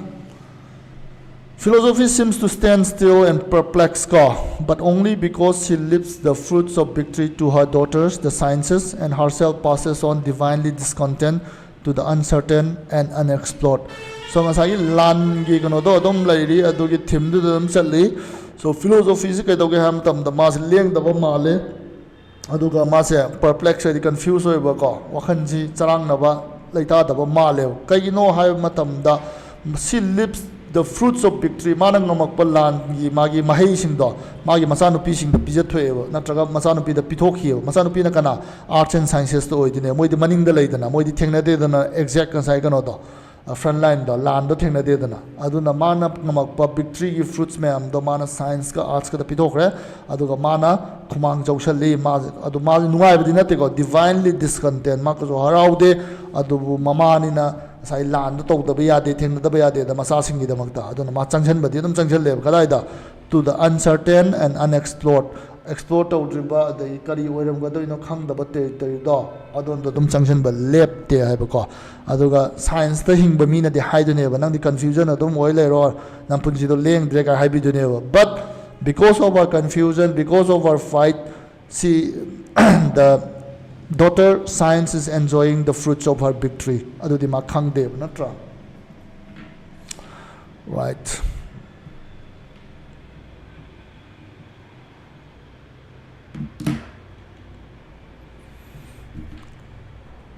shall we be more technical? Science is analytical description, philosophy is synthetic interpretation.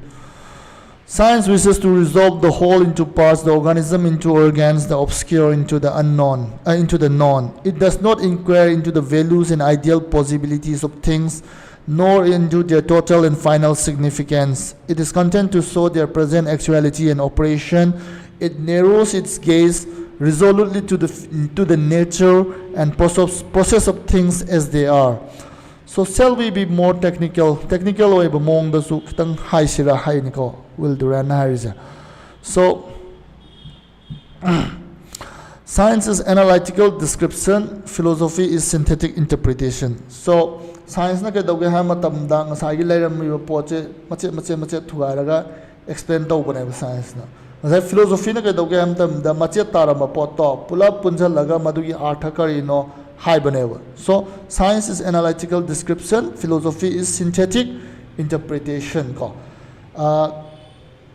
Am live example hai pi is gyan chitamin nam ni ko. Ado aseng bagi di laiman le too simplified way hai tare aina high report che. Sana pot ama lai ko. Sana pot ama lai kan sai lego sai ro ngang gi. Sai sana pot si already kano sa le rame structure am sa le rame. Science na kai no khang da bida tak thugaraga sai part man thugaraga sina kan makhong ni sina kan mamai ni sina kan oni hai da ko adu ne mana thugaraga explain da wasne science ki role sina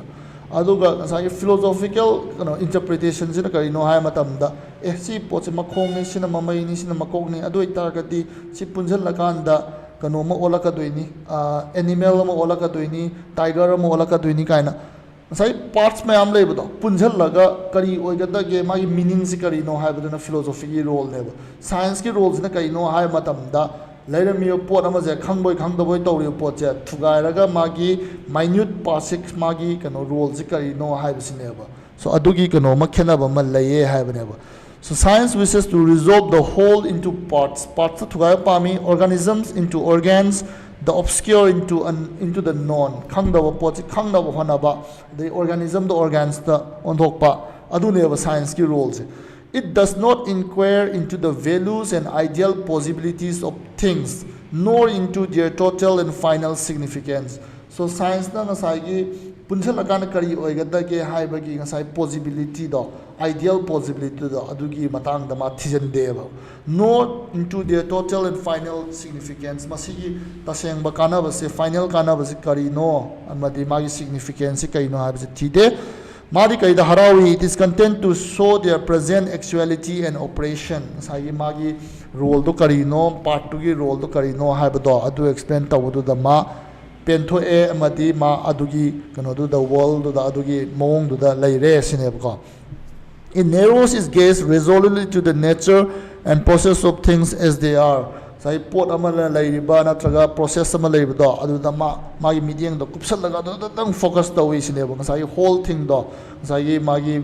kano do u de sinebo ideal kano do condition do u de sagat la kana si kamai wer pa ya ge have do u de ma di just sai pot to the magnifying glass tha laga sida soire sida chumme na adon do dum focus do le science na go. But philosophy is not like that. Philosophy na kai ha kani sida soire ga su ko na chumakani saur kan da phagini adagi angang lai paing da bu hoji paning da bu akoina mangona thajaba thama aphaba ora kani kai je big picture do ni ne urije aduna philosophy gi role ne science na tawris na hojik ma kai dawe hoji lai pa de aduna mapunji oi aduna kai kana de adugumba minute things to the ma focus tawraga lai have ne ko.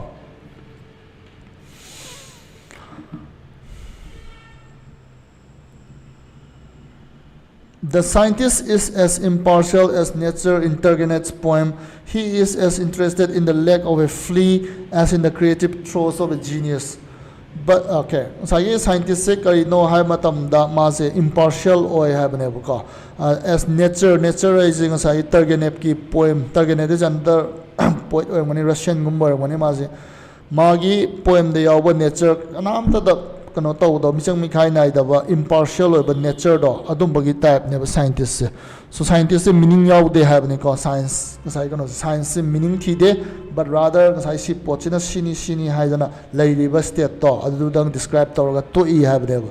He is as interested in the leg of a flea. Tin na malay flea na ko adugi ngasai gi makhong da interest makhong do kamain to ge have do adu da interested oi ba adu chama na kai do interested oi ham tam the genius amana kamain work to we have do interested oi. So karam bana he na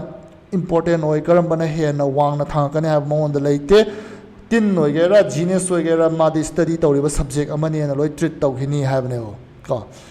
But the philosopher is not content to describe the fact. He wishes to ascertain its relation to experience in general and thereby to get at its meaning and its worth. So philosopher di ngasai pot ama khatang describe ta without the pen deb ma di ngasai pot to sai overall kono do the grand scheme of things to the kamaina pot to relate to ge have do explain to pa mi have ne ko aduga magi meaning khangba pami magi value khangba pami overall kono do the high tar ngasai gi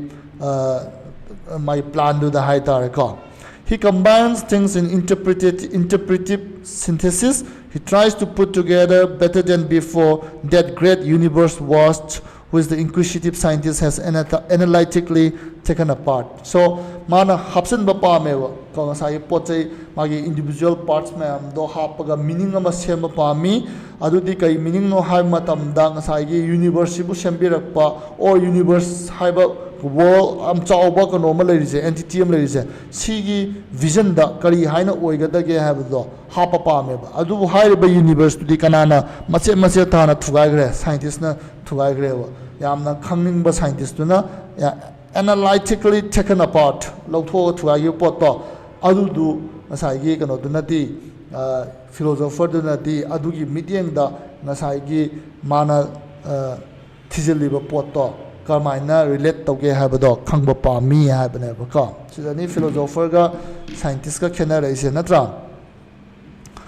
Science tells us how to heal and how to kill. It reduces the death rate in retail, then kills us wholesale in war. Fazema hai se science na koi da kamaina heal to ga da ge kamaina fahan ga da ge amadi kamaina hat ka da ge ha ba di tawre ko hidak puthoe antibiotics puthoe heal tawnaba kill tawbana nomai puthoe the nuclear bomb puthoe natra it reduces the death rate in retail sibagi chang se retail di akoi masa da di handale but pull up hat le kaida in war then kills us wholesale in war haisiko war da pull up hat le haibadi asai gi hidaka paga mi ji hinganna bo honare asai gi disease ke ade kannaba masa ko in terms of hundreds in terms of thousands kana tawre kannaba hona jare ko death rate ji handale then it kills us wholesale in war adagidi first world war thola ganda di millions the sire ngasai nangi hida kapaga natraga kana tawraga afaba chinjak charaga kalliba mising do pulap hatu e kaida war da pulap hatu so this is the role of science ne tare ko phone ta pai sake hello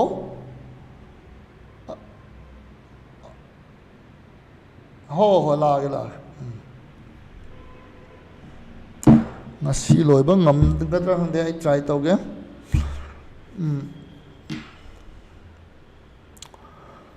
but only wisdom hai ta gadi canonical wisdom hai ta gadi ngasai ki philosophy ni only wisdom desire coordinated in the light of all experience can tell us when to heal and when to kill so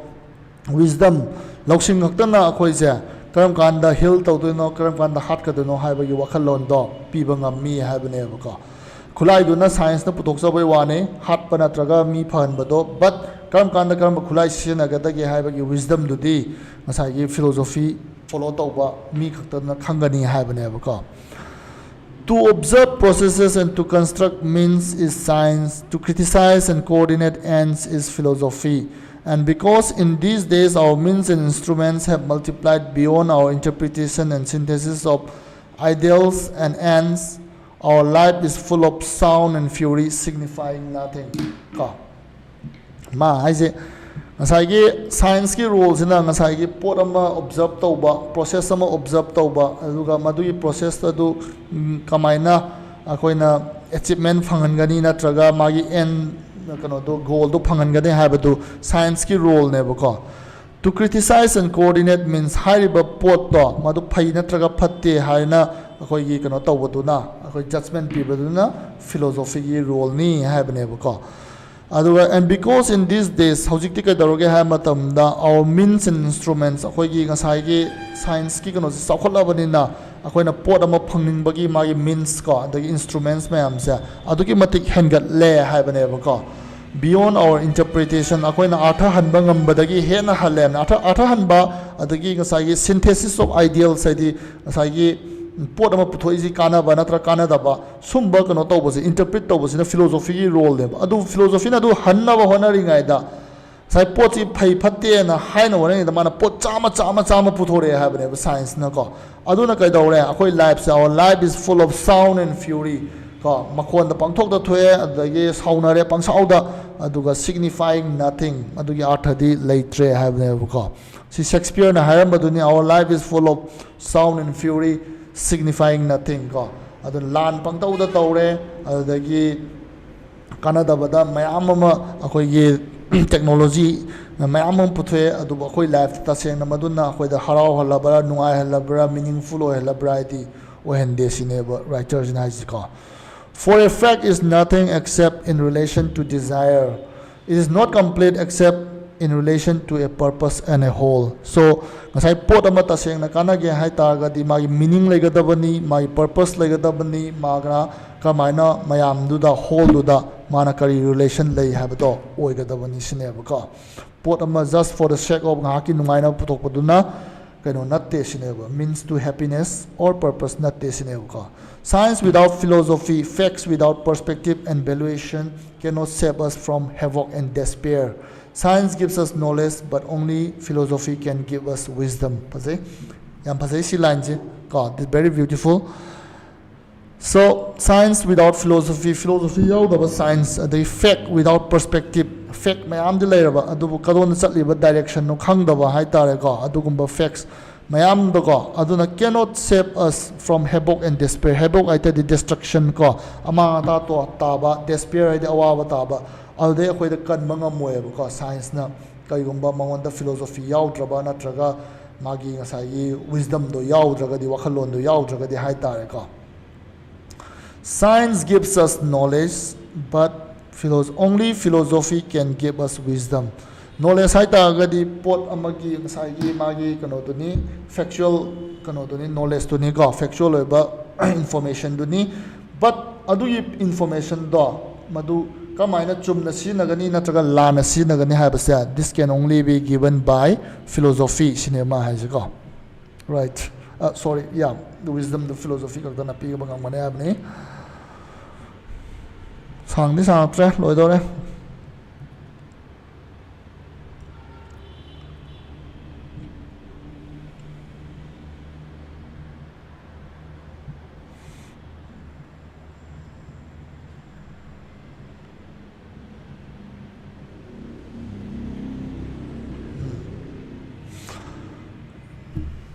Specifically, philosophy means and includes 5 fields of study and discourse called logic, aesthetics, ethics, politics, and metaphysics. Ka, ay kaya na muna. Si PDF si PLA. Tat kaya kam tawar.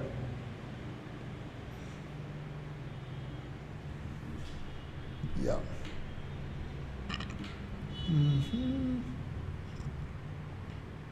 Yeah, sila later. So 5 fields covered away habani philosophy na. Logic is the study of the ideal method in thought and research, observation and introspection,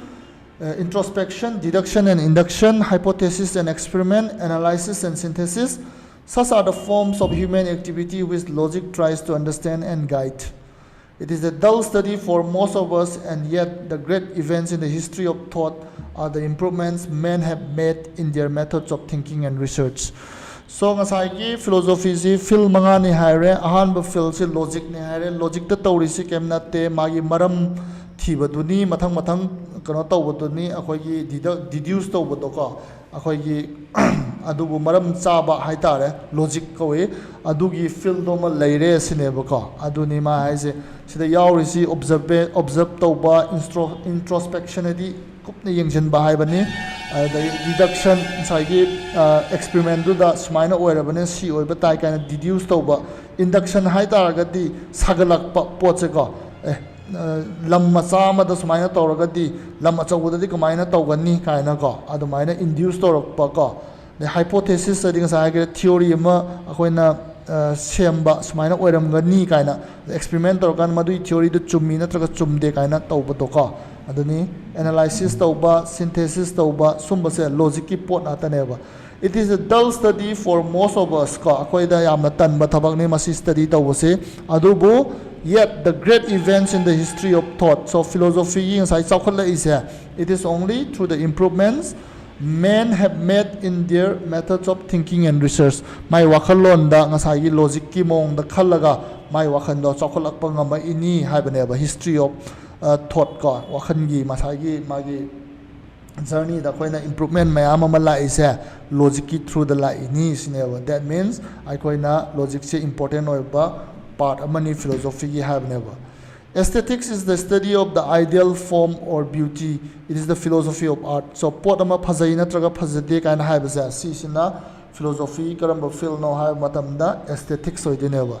Ethics is the study of the ideal conduct. The highest knowledge, said Socrates, is the knowledge of good and evil, the knowledge of the wisdom of life. So ethics hai targadi akoina kamaina behave tawgani kamaina character karamba pugani life ta kaina hoi good life ama haiba se karino kaina thiba se sisina ethics oidine ba good and evil gi khena bagum ba hai tare adagi politics ka o kai pai re okay so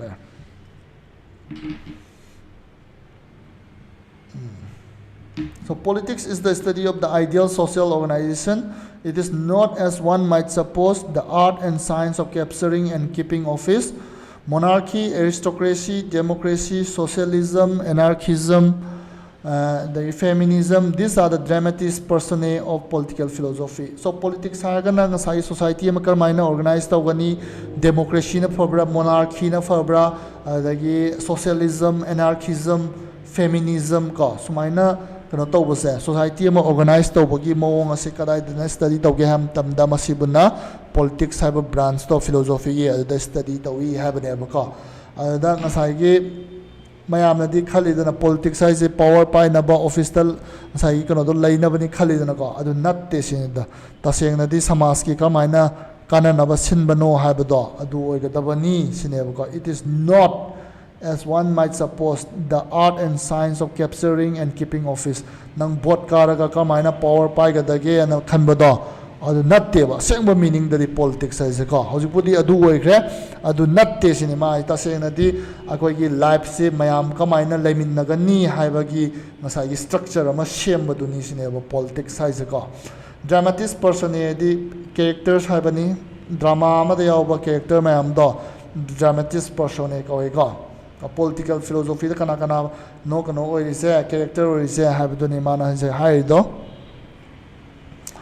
And lastly, metaphysics, which gets into so much trouble because it is not like the other forms of philosophy. An attempt to coordinate the real in the light of the ideal is the study of the ultimate reality of all things, of the real and final nature of matter, of mind,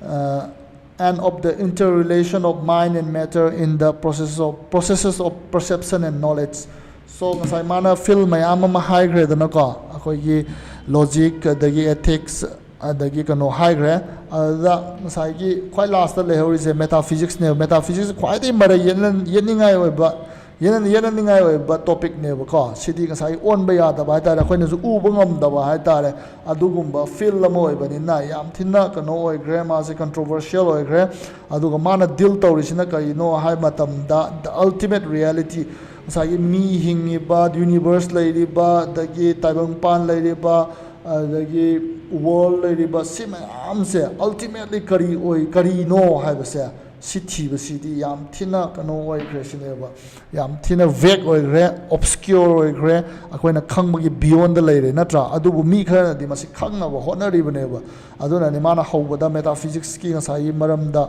iba mi singje taibang mi oi ba world da hingba mi singna di masi practical oi de khote kaina hai do ka so mana theory se mind and matter ngasai pot khoina paibe ya pot singjina kai de horok pano ade khoi wakhal lon jina kai de horok pano ani sigi samjanna basna kai no ngasai gi mind over matter hai ta ga di wakhal sina bu nungai ga di nangi wada pa le ga su nang leiba ngamgadra kaina ko ade mi khara namu pochei le ga di wakhal je nungai natra sa pa ga di wakhal nungai so matter over mind adu or ka dune ba du case na mind over matter ha na ai di wakhal nungai lo re ai saningai thaningai le gera le re ai di lining ga le di dum nungai re ha ga di mind over matter do oi dune ba so adu gum bagi relationship to kana na study to ga matam da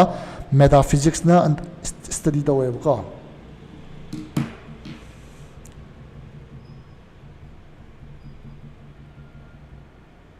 These are the parts of philosophy, but so dismembered it loses its beauty and its joy. We shall shake it not in its trivial abstractness and formality, but clothed in the living form of genius. We shall study not merely philosophies, but philosophers. We shall spend our time with the saints and martyrs of thought, letting their radiant spirit play about us until perhaps we too, in some measure, shall partake of what Leonardo called the noblest pleasure, the joy of understanding. So ngasai philosophy je admaina part mari manga thokna kakthak laga study tawragadi sai mai beauty adai mai phajaba nungai base mange bako aduna khoi admaina tawroi we shall seek it not in its trivial abstractness and formality admaina yamna strict wall khadana henjannabi yadabi mongda adumaina study tawroi bako ko but kaidauge ha matamda khoi genius sama study tawbagi mongda living genius sama ko study tawai mongda adumaina mabu mafi shetpiraga phajana amatang oina masai coordinated oiba mongda study tawgani haibane because sigi lyric sida we shall study not merely philosophies but philosophers ko philosophy da natana philosophers to study tawgani We shall spend our time with the saints and martyrs of thought. Wakhalongi khwaidagi mangal leiraba mising ko da kathokhiba mising do khoi study tawgani moiga matam lenmin nagani si like se paraga letting their radiant spirit moigi irambada moina leiriba spirit to play about us akhoi da sanahan gani khoi mind sida hamneba until perhaps akhoi da pasanahan matamda kari falkani ha matamda we too in some measure shall partake ko akhoi su ngasai gi moina nungai ramba noblest pleasure ni da philosophy je Leonardo gi matung ni Leonardo da Vinci duni ko Mona Lisa yak pa mi duni mana hairameba philosophy is na khwai da gi nungai ba khwai da gi wang mathak ki nungai ba ni na the joy of understanding se ko the noblest pleasure the joy of understanding se ko akhoi na understand torok pa philosophy je pamak pa na traga philosophy nungai ba se khang pa se khwai da nungai ba wakhal wangba nungaiba ni ena Leonardo na harambado akhoi phangani sineba kaigumba like se paraga ngasai philosopher sing na haiba wakhalon se phajana loksallaga di sine man harise ko each of these philosophers has some lesson for us if we approach him properly. Do you know, asks Emerson, the secret of the true scholar? In every man there is something wherein I may learn of him, and in that I am his pupil. So Ralph Waldo Emerson ko another great philosopher ni mana hairameba akoina kaigumba sagi si mi khudimakta ko aigondagi henba aina khangdaba pot ama mana khangi haina khanba taragati aise magi satra ni sineba ko aduna mi khudimak se akoigi aigondagi aina khangdaba pot ama mana khangi haina lauragati aise magi satra ni haibneba adamain tawdana akoina ngasai philosopher singsin akoida lesson namam takpigani haina akoina paragadi soidana maki ngasai poto lesson do akoida kanaba phangani sine ma haisko so philosopher mayam study tawdini sigi lyrics da the writers in haisi moina akoida takpa ngamba lesson mayam ma yauri aduna akoina Emerson gi type ta moida listen tawragadi natraga adamaina approach tawragadi moi kanaba do akoina lowo phangani haibaneba ko.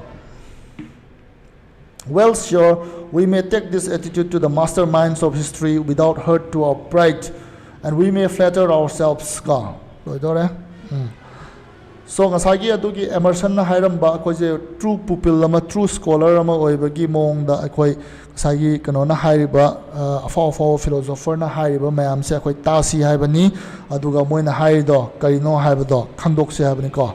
With that other thought of Emerson's, that when geniuses speak to us, we feel a ghostly reminiscence of having ourselves in our distant youth had vaguely this same thought which genius now speaks, but which we had not art or courage to clothe with form or utterance. So, akoina ngasai Emerson na haiba akoina pupil loiraga akoina satra loiraga ngasai philosopher na haiba pot singida taraba amadi mogi lesson do learn tawnaba honaba taragadi kanaba amagasu lakaneba Emerson na kari hairam ge ha matam da mana hairameba atopa amada namu ngasagi do na pupil lamo oina taw haibani dan haujina mu atopa wakhalo namasu mana hairame aduti akoina angang oiringai da akoina wakhanda lakhiba ai tare ko si sumain to boire natraga sumaina akoigi pot ama oibra haise akoina wakhandi lakhiba angang oiringai da du phongdokpadi haitaba han kano do haitare ngasai gi magi wahi adagi magi kano di flow of thought to the mana process to ngam da adu khangi ba haitare adugi same pot to ngasai philosopher du na yamna fazana ithorap matam da akoina thaina khangi wakhando akoi ningsanga kani haine sidama haise when geniuses speaks to us, we feel a ghostly reminiscence of having ourselves in our distant youth had vaguely this same thought which genius now speaks, but which we had not art or courage to clothe with form and utterance. So, akoina kanogi like se pa matam se the philosopher mayam gi like se pa matam se the si wakhal jidi aingon da thaina leiramba wakhal duni ne aduga mana hojik phajana haipai wani matam du da aina fawgi ba ngang ngai da fawgi wakhal duni mana hairi sidi na adugi kano do thengna rakane ba khoina ko sai like sing se pa matam jida ai tar aduna akoina di ngasai wahi do phongdokpa ngamdaba natra thauna lehudaba haitare ko mana haiba mong da haiba style da haitare adubu mena mak mana harak matam akoi ningsha kaneba akoina angang da adui pot to akoina khangrabani haibase ko. And indeed, great men speak to us only so far as we have ears and souls to hear them, only so far as we have in us the roots, at least, of that which flowers out in them. So, masagi ako na taseng na mo'y da listen to ragati, mo'y na ako'y da haibira kaneba, karamba wahi, karamba knowledge, karamba idea, no hay matamda, angangway ngay da ako'y na pau kibo wakalon mayam da mana hausik pazana haira aneba ko ako'y da pazaba wahi sinaraga ako'y da di roots lehoba but flower na kanada tawba mako'y da tawba hay tara ko adu neba philosophy gi nungay ba se ako'y na hana khangaba pot na ta neba da mo'y na mayek seng na haidorak pa dun da ako'y na nungay jaba du neba philosophy gi nungay jaba se. We too have had the experiences they had, but did not suck those experiences dry of their secret and subtle meanings. We were not sensitive to the overtones of the reality that hum about us. So mo'y na hariba pot kudima ako'y na experience loy na magtaura aba nga tani angangay ngay dagi adubo ako'y na experiencing do fazana chupthok pa nga mahode amadi fazana translate tawba nga mahode ba adubo mo'y na nga sidi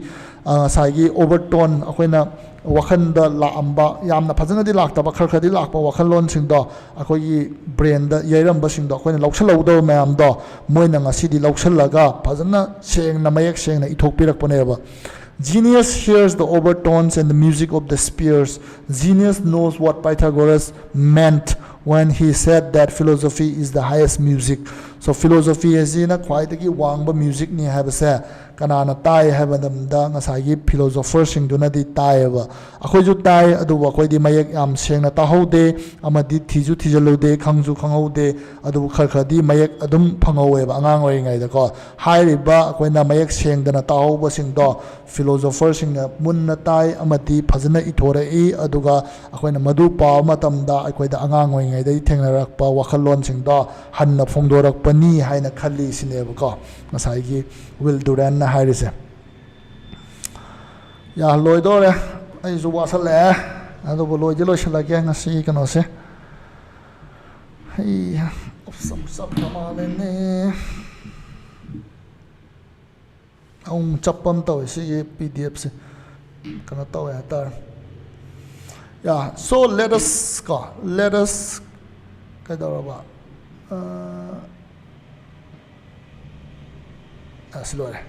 So let us listen to these men, ready to forgive them their passing errors and eager to learn the lessons which they are so eager to teach. So, saiki philosopher aphaw sing haining is a tarasi ko kay na moy na haining ido amadi forgive to birasi makoy na soy kiba khot kiba mayam do ko adu forgive to birasi aduga moy na haining iba tambining iba lessons mayam do koy munna tarasi. Do you then be reasonable, said old Socrates to Crito, and do not mind whether the teachers of philosophy are good or bad, but think only of philosophy herself. Try to examine her well and truly, and if she be evil, seek to turn away all men from her, but if she be what I believe she is, then follow her and serve her and be of good cheer. So, Will Durant lo shalakpasida ko da haining isi kasunate Socrates na magi satra da magi follower Crito da kai haram ge ha matam da philosophy si akoi na kano to haibane ba asai follow to magi ozado phabayai pharam dabayai adu philosophy itself mana ta idudi munna khallu wakhando ozaduna pharamba pharam dabado thiruranus neba do not mind ko aduna nang reasonable oiro taiba subject to di nang munataw aduga phabra phatabra do nang judge to oza dugi pha phatabati to oza isidi mini madi soiba nai duini natra aduna adugi wadu to aduga mana takliba subject philosophy do adudi nang discuss to sini phadana examine to sini ba aduga maje pharamdraba philosophy mana tai do pharamdraba adu tadi mi sing do mi mayam do adugi philosophy do de kan biu sine kai gumba philosophy na phalamdraga di ko philosophy tai philosophy na pharamdraga di mi oiba mayam se nang na adugi philosophy do dagi lapna lehelu turn away all men from her but if C be mana kaigumba oiramaba aina khalibase that adudi afaba akhoi mioibagidamakta phanaba good life ama lainaba iba afaba ado oiramaba philosophy sina adu itargadi mado follow to amadi mado serve to and be of good cheer aduga thamoi do nungaina layu haini ko be cheerful haini be of good cheer sida loire philosophy gi will Durant hai su kem natte ngasai oza sing nangna tamakadori basi lyric sida philosopher mayam yauri do moina hai ba pot to adu do ine yengu philosopher da yengunu adu moina hai pot to kai gumba faramaga na follow to falam dragana madu nangi life ta apply torunu amadi atopa misu apply to hanganu hai bane man hai ning isi ko ngasi gi text loire finally am thi complicated oire ko yamna deep so ere metaphysics dagi kano yamna vague oiva kano yam yaubani na hai tare thim yam yaubani na ozana su tasengna masida halle basi exactly chumme haiba laite ko aina khangjabadu hanbani adu masai mar hai gi do don't think about the teacher, think about the subject pariba text ase hanjana pabira isa gi oiba wakhalon adum putok piu aina haiba kudimak chumme haiba natte adagi kano tawba natte hai tare perfectly kano oiba natte hai tare ko aduga chumme khalagadi adum lotion bio aduga khangdabadu adum akoi discuss tawminase ko sikitang abstract so ere ngasigi passage ase ko sikai dagi lakpano hai matamda akoi high gram asagi on the uses of philosophy kanana iba will Durant na iba 19 kya de 1926 99 years before ko adu masikai like tagi lokhorakpano hai matamda sigi the story of philosophy will Durant hariba like ko sidagi lauthorapani by will Durant ko ai budi hobudagi loibu pare yam thina phajai like se ko adu masi kanai hai tare thank you very much aduga akoi gi philosophy pamjaba ahan leragadi gift tawiu masi like se yam na moi pam gane hai tare atlai atai di kasai gi kano writer mam gi philosopher mam gi oi bane ba adu si like se di ayamba philosopher fawba western philosophers in je loi number kano oina plug oina yaure hai tare ko sidalo shalasi asi thank you very much for bearing with me on this difficult and tough passage ko thank you.